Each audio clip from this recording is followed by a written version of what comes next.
Здравствуйте, дорогие друзья! Мы начинаем передачу «У камина». Сегодня моим гостем у камина будет Юрий Александрович Мишин. Здравствуйте! Здравствуйте, уважаемые телезрители! Я очень рад встрече с вами. Ну а как вы думаете, Юрий Александрович, ведь все больше и больше в связи с тем, что мы столько потеряли, утратили такие действительно перспективные, жизнеобеспечивающие предприятия, которые нас кормили, которые давали нам средства для того, чтобы мы жили в достатке. Только не ленись. А сегодня получается, что эта культура работы, то есть стараться получить работу для того, чтобы действительно быть обеспеченным человеком, мы ее начинаем потихоньку утрачивать. Мы разленились. Мы ждем, что нам кто-то что-то даст. Как пример, мы постоянно ждем, что нам Европа даст по какому-то нашему составленному проекту деньги на строительство дорог, на строительство каких-то объектов. А что же мы сами? Как, на ваш взгляд, правильно ли мы здесь смотрим на жизнь с позиции трудоустройства, с позиции того, что людям надо кушать? Как жить дальше, на ваш взгляд? Недавно в Эстонию приезжал такой великолепный российский экономист Михаил Делягин. И он, в общем-то, нарисовал картину, может быть, обобщенную, как раньше, все республики, в частности, Прибалтики жили, и в частности Эстония, что она получала дешевое сырье, она получала составляющие компоненты для конечной сборки. В Эстонии шли, безусловно, самые лучшие машины, аппараты, изделия.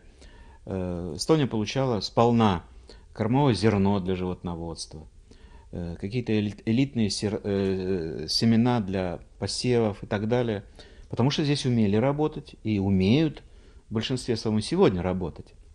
Но это было очень дешево, и в принципе это использовалось для того, чтобы все в нашем большом государстве имели возможность жить, трудиться, учиться, отдыхать и так далее.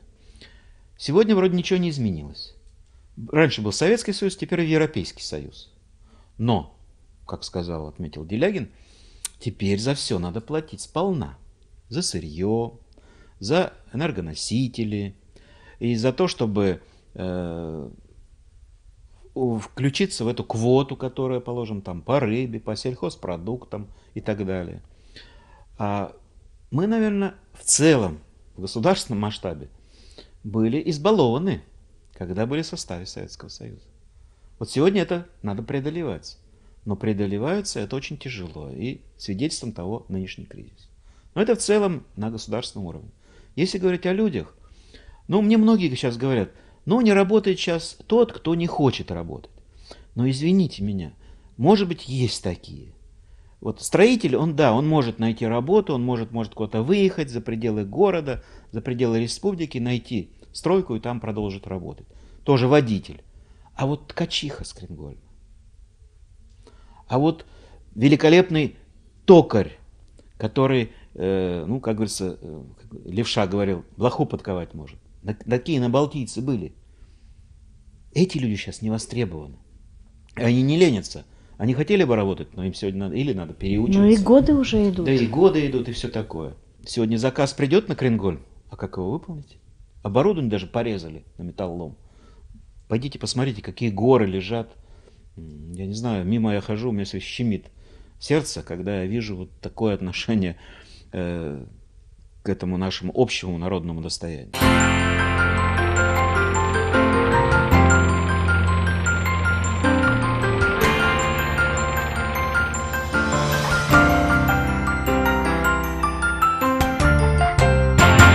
Надо делать все возможное, чтобы смягчить эту ситуацию, хотя бы на первых порах. Здесь в руках городской власти очень много. у нас совершенно нет общественных работ. У нас совершенно не ищут возможности вложить свои средства и попросить на эти средства добавки из Евросоюза. Вот я отмечаю, что есть здесь варианты. Положим, по борьбе с безработицей. Огромные деньги Евросоюза. Правда, их городу не дадут. Их могут дать в целом государству, в целом Эстонию. Но для этого надо было делать первый шаг.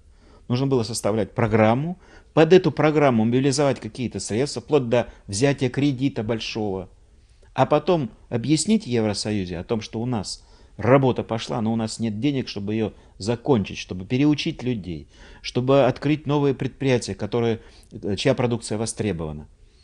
Этого не хватило у наших руководителей на самом высшем уровне. И за это мы расплачиваемся внизу. Вот в городе нужно искать возможность. Я уже говорил, опять же, у нас много вариантов наладить экономические отношения с самым ближайшим соседом.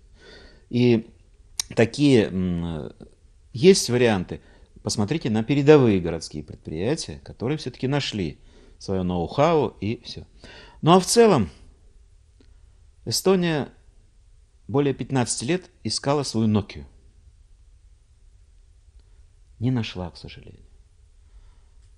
Финны, как известно, изобрели телефонный мобильный аппарат Nokia и на этом процветают. Это только один пример. А у нас была Nokia, но мы ее не заметили.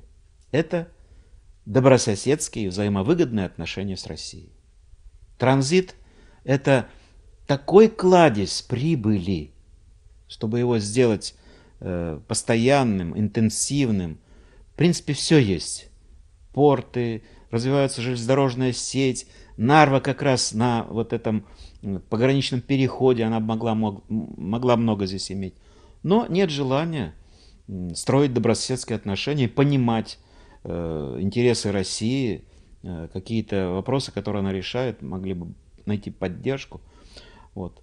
Но я думаю, что на уровне города это можно было бы сделать. Сделать город привлекательным для инвестиций, особенно на крупные предприятия.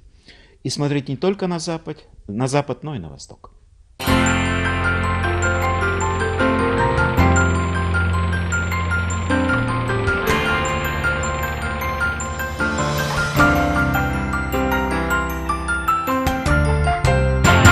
Ну вот, насколько я знаю, вы в очень хороших отношениях с профессором Барабановым, экономист по образованию. Я тут недавно слышала его высказывание в отношении сегодняшней ситуации, с которой нам приходится сталкиваться. И как одной из составляющих вот этого дальнейшего падения он называет причину, что вся Европа сегодня практически имеет кризисные планы. Мы упорно стоим на том, что этот план нам не нужен. И вот этот вот переход на евро, который сегодня планируют в 2011 году, как будто нас специально подводят именно вот в эти ворота, что так как нам самим не выкарабкаться, давайте возьмем евро, и мы будем хорошо жить. Все в Эстонии. Отсюда у меня к вам вопрос, Юрий Александрович. Вот господин Барабанов сказал в своем интервью о том, что, зная мэтра создателя европейской валюты, одно из условий введения евро в государстве становится подъем экономики. И он считает о том, что так как у нас экономика еще далека до подъема, а далека она до подъема только одной из причин является отсутствие этого кризисного плана. В преддверии выборов в городское собрание скажите, ваше мнение, является ли одной из важных задач создание подобной именно программы кризисной, антикризисной в городе,